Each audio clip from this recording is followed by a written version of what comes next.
grabando? ¿Ya está grabando? Bienvenidos, queridos alumnos de Sociales del Pablo VI, a las clases virtuales en la era del coronavirus.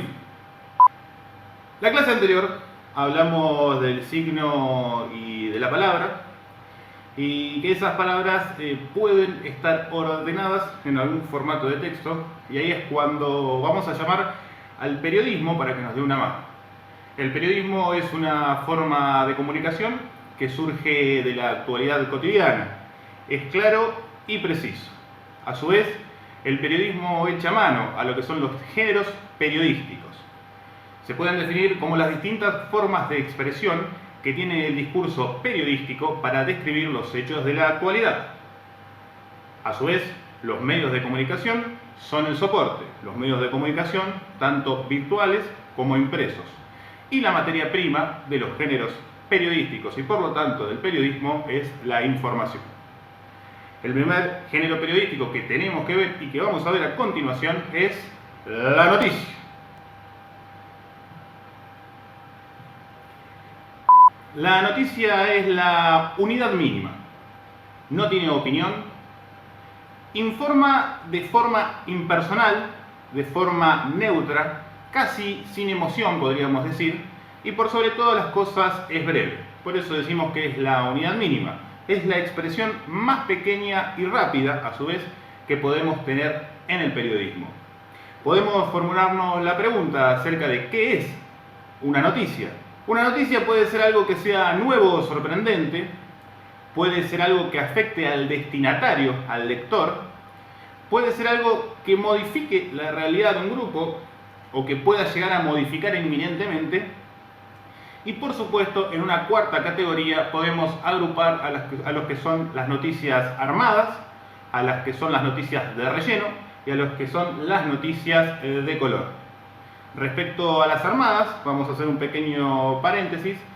No quiere decir que sean intrínsecamente malas. Ninguna campaña generadas a través de noticias es mala. Puede ser con fines buenos, con fines malos, pero puede estar realizada por encargo. Y una quinta característica que es muy importante porque vinculamos a la noticia con algo social es que la noticia tiene una objetividad aparente. ¿Por qué decimos que es una objetividad aparente? Porque si bien busca la objetividad, toda producción personal es subjetiva, es decir, que captamos la realidad de nosotros a través de los signos, que se transforman en palabras, que nos remiten a un concepto, pero esos conceptos a su vez los procesamos en nuestra cabeza y finalmente nosotros producimos la noticia, y por más que busquemos la objetividad siempre va a ser ese proceso, y ese proceso es recontra, hiper, mega subjetivo, es decir, pasa por adentro del buche mental nuestro y lo escupimos, pero por más que busquemos la objetividad siempre va a ser qué mosca insoportable. ¿Alguien puede matar la mosca? Vamos a poner esto en ejemplo. Vamos a echar mano a lo que son los títulos. Hablamos siempre del mismo hecho, pero no es lo mismo que titulemos, como por ejemplo, ultiman a pibe chorro en defensa propia, que muere al intentar asaltar un hogar, o gatillo fácil, 2 puntos, asesinan a otro pibe a quemarropa. 3 titulares completamente distintos. Uno tal vez más volcado a un lado, otro más volcado a otro y otro más volcado tal vez en el medio, pero completamente abordado de forma distinta. Los 3 tienen objetividad aparente, pero sigue siendo la producción muy subjetiva.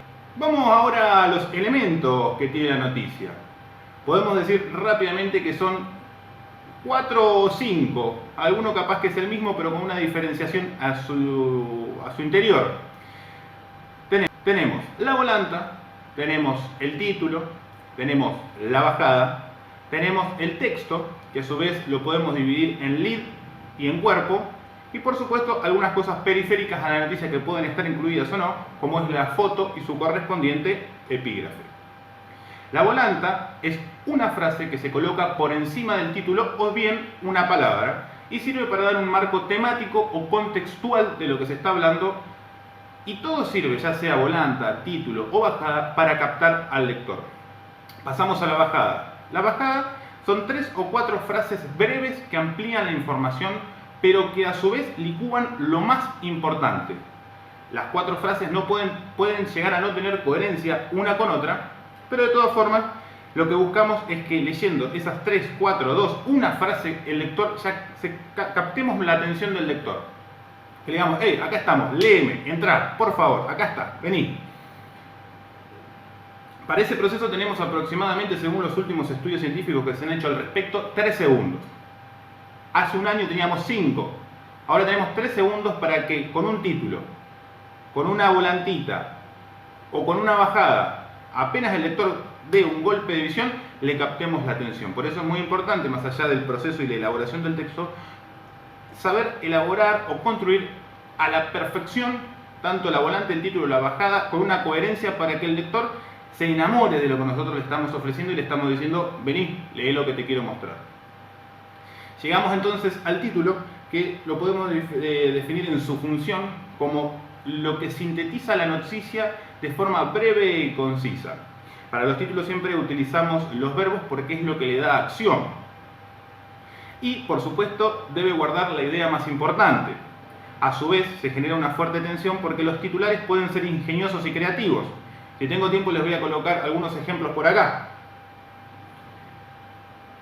Cuando el lector se enfrenta al título, tiene que entender de qué estamos hablando y qué es lo que le vamos a ofrecer respecto a la información. Entramos en lo que es el texto. En su primera parte lo dividimos en dos, que es el lead, y en la segunda parte lo que es el cuerpo general de la noticia. El lead o lead es el primer párrafo. El párrafo es probablemente, como sucede en el 91,2% de los casos, lo único que va a leer el lector. Por eso es tan importante, porque atomiza toda la información y tiene que ser exclusivamente la más relevante. Entonces va a responder a las 5 W: what, who, where, when, why. Probablemente alguien con mejor pronunciación en inglés pueda decirlo mejor, pero acá lo tienen escrito.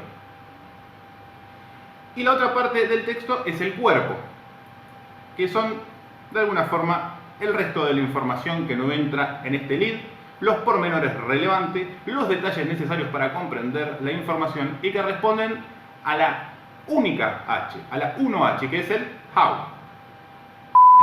¿Cómo se escribe la noticia?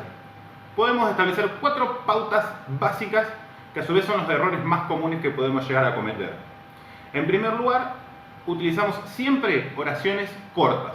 ¿Qué quiere decir oraciones cortas? Sujeto, verbo, predicado, punto. Sujeto, verbo, predicado, punto. Sujeto, verbo, predicado, oración subordinada eventual, punto. 2.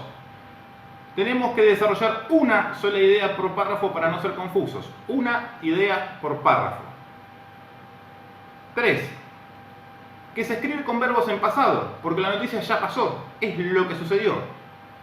Podemos hablar de que una noticia de algo que dijo una persona que está hablando en futuro, por supuesto tenemos que respetar ese tiempo verbal, pero la noticia ya pasó, siempre con los verbos en pasado: chocó, mató, asesinó, degolló, etc.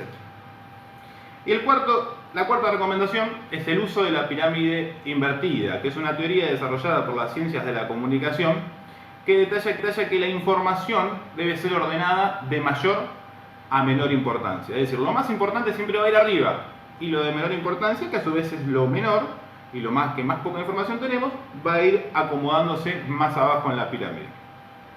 ¿Cómo se escribe una noticia? Se escribe con información. La información se obtiene de las fuentes. ¿Y qué hacemos nosotros como periodistas o como redactores? A las fuentes las mencionamos y las citamos. Tenemos 5 formas de citar en periodismo. Básicamente citar lo podemos definir como incorporar otro discurso a nuestro texto o a nuestro propio discurso. Que tenemos 3 tips rápidos para detallar. Primero, que no deben ser largas las citas deben ser cortas porque de lo contrario aburren. Probablemente la fuente esté hablando muchísimo de muchas cosas, pero tenemos que encontrar siempre la frase o las frases, pero tenemos que ir siempre buscando la frase, la más importante. Lo que vamos a citar tiene que ser la frase, lo que dijo tal. Y a veces, si es tan importante, esa misma frase puede convertirse en titular. Reemplaza el título por una frase, que a su vez es título, ¿no? Y por supuesto, como sucede en otros ambientes académicos, el uso de los puntos suspendidos está completamente prohibido para el periodismo. No se usa, no tiene sentido, distrae al lector, no se entiende bien cuándo se usan o cuándo no, tanto para quien redacta como para quien lo lee, entonces no se usan puntos suspensivos. Tenemos 5 formas de citar. La primera es el estilo directo de 2 puntos. La segunda es el estilo directo de coma y verbo introductor. El tercer estilo es el estilo directo de guiones. El cuarto es el estilo indirecto.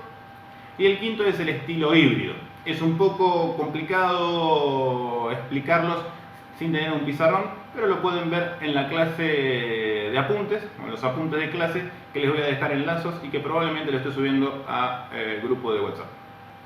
Esto es todo, amigos. Gracias. Nos vemos. Cuídense, no tomen mate, no compartan nada. Quédense en cuarentena.